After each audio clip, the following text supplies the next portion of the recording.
ഏവർക്കും മന്ത്രാക്ഷരിയിലേക്ക് സ്വാഗതം. ഇന്ന് രാധാഷ്ടമിയെക്കുറിച്ചാണ് നിങ്ങളുമായി പങ്കുവയ്ക്കാൻ ശ്രമിക്കുന്നത്. ഭദ്രപാദ മാസത്തിലെ ശുക്ലപക്ഷ അഷ്ടമിയിൽ അനിഴം നക്ഷത്രത്തിലാണ് രാധാദേവിയുടെ ജനനം. ഹൈന്ദവ പുരാണപ്രകാരം പരാശക്തിയിൽ നിന്ന് ആവിർഭവിച്ച പഞ്ചദേവിമാരിൽ ഒരാളാണ് രാധ. ശ്രേഷ്ഠയും സർവ സൗഭാഗ്യങ്ങൾ തികഞ്ഞവളും പരമസുന്ദരിയും സനാതനയും പരമാനന്ദ സ്വരൂപിണിയുമാണ് സാക്ഷാൽ രാധാദേവി. ശ്രീകൃഷ്ണ ഭഗവാന്റെ ബാല്യകാല സഖിയും പ്രണയിനിയും ഭാര്യയും രാസക്രീഡയുടെ അതിദേവിയും രസികയും ഗോപികാ വേഷധാരിണിയുമായ രാധാദേവി നിർഗുണയും നിരാകാരയും ആത്മസ്വരൂപിണിയുമാണ്. ആത്മാർത്ഥമായ പ്രണയത്തിൻ്റെ ദേവിയാണ് രാധ.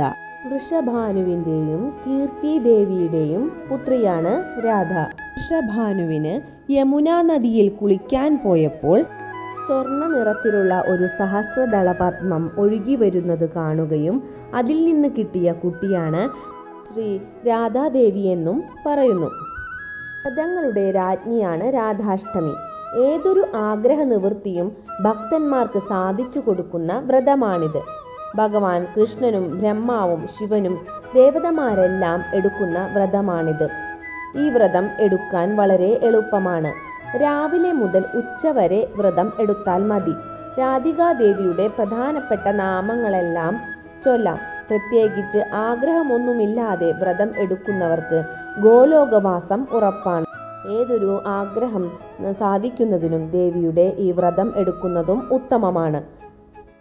രാധാകവചം ഉപദേശിച്ചു തരണമെന്ന് ശ്രീ പാർവതി ദേവി പരമശിവനോട് ആവശ്യപ്പെടുന്നതനുസരിച്ച് ഭഗവാൻ പരമശിവൻ അരുൾ ചെയ്യുന്നതാണ് ശ്രേഷ്ഠമായ ഈ രാധാകവചം. പരമശിവൻ പറയുന്നു, പണ്ട് പരമാത്മാവായ ശ്രീകൃഷ്ണൻ എനിക്ക് ഉപദേശിച്ചു തന്ന പോലെ ഞാൻ പാർവതി ദേവിക്ക് ഉപദേശിച്ചു തരാം. ഈ കവചത്തിൻ്റെ മാഹാത്മ്യം കൊണ്ടാണ് ബ്രഹ്മാവിന് വേദമാതാവിനെയും എനിക്ക് ദേവിയെയും ലഭിച്ചത് എന്നാണ് പരമശിവൻ പറയുന്നത്. രാധ എന്ന പേര് ഉച്ചരിക്കുന്നതുകൊണ്ട് രാ എന്ന അക്ഷരം ഉച്ചരിക്കുമ്പോൾ ഭക്തന് മുക്തി ലഭിക്കുന്നു എന്നാണ്. എന്നാൽ ധ എന്ന അക്ഷരം ഉച്ചരിക്കുമ്പോൾ ഹരിപാദത്തിൽ എത്തുന്നു എന്നാണ്. അത്യധികം ഭക്തിയുള്ള ഭക്തന്മാർക്ക് മാത്രമേ ഈ മന്ത്രം ഉപദേശിക്കാൻ പാടുള്ളൂ എന്നും പറയുന്നു. രാധാദേവിയെ സ്മരിച്ചാൽ ഭഗവാനെയും നമുക്ക് കിട്ടുന്നതാണ്. ഭഗവാനോടുള്ള പൂർണ്ണ ഭക്തി കിട്ടണമെങ്കിൽ നാം രാധാദേവിയെയും ഭജിക്കേണ്ടത് ആവശ്യമാണ്. ഈ മന്ത്രം ഒരു ഗുരുവിൽ നിന്ന് സ്വീകരിക്കുകയോ അല്ലാത്ത പക്ഷം ഭഗവാനെ തന്നെ ഗുരുവായി സ്മരിച്ചുകൊണ്ടും രാധാകവചം ജപിക്കാം. രാധാകവചം.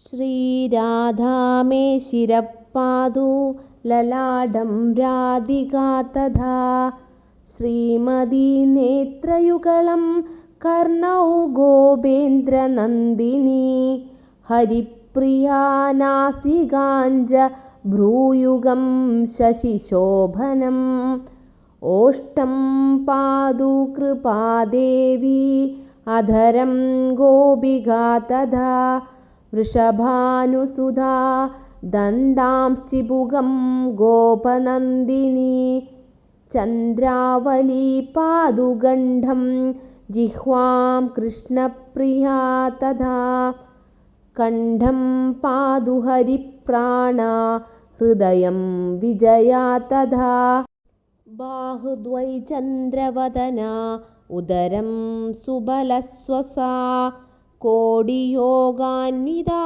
പാദു പാദൗ സൗഭദ്രികാ തഥാ ജംഘേ ചന്ദ്രമുഖീ പാദു ഗുൽഫൗ ഗോപാലവല്ലഭാ നഖാൻവിദുമുഖീ ദേവി ഗോപീപാദതലം തഥാ ശുഭപ്രദാ പാദു പൃഷ്ഠം കക്ഷൗ ശ്രീകാന്തവല്ലഭാ ജാനുദേശം ജയാ പാദു ഹരിണീ പാദു സർവദഃ വാക്യം വാണി സദാ പാദു ധനാകാരം ധനേശ്വരി പൂർവാം ദിശം കൃഷ്ണരഥാ കൃഷ്ണപ്രാണാജ പശ്ചിമാം ഉത്തരാം ഹരിതാ പാതു ദക്ഷിണാം വൃഷഭാനുജ ചന്ദ്രാവലീനൈശമേവ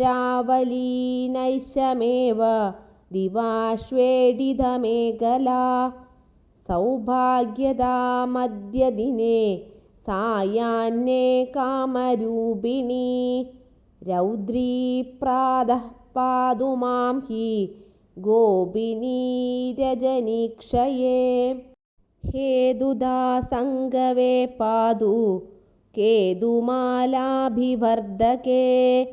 ശേഷാപഹാരാഹ്നസമയേ ശമിതാ സർവസന്ധിഷു യോഗിനീ ഭോഗസമയേ രഥൗരതിപ്രദാ സദാ കാമേശീ കൗതുകേ നിത്യം യോഗേ രത്നാവലീ മമ സർവദാ സർവകാര്യേഷു രാധികാ കൃഷ്ണമാനസാ ഇത്യേതൽക്കഥിതം ദേവീ കവചം പരമാദ്ഭുതം.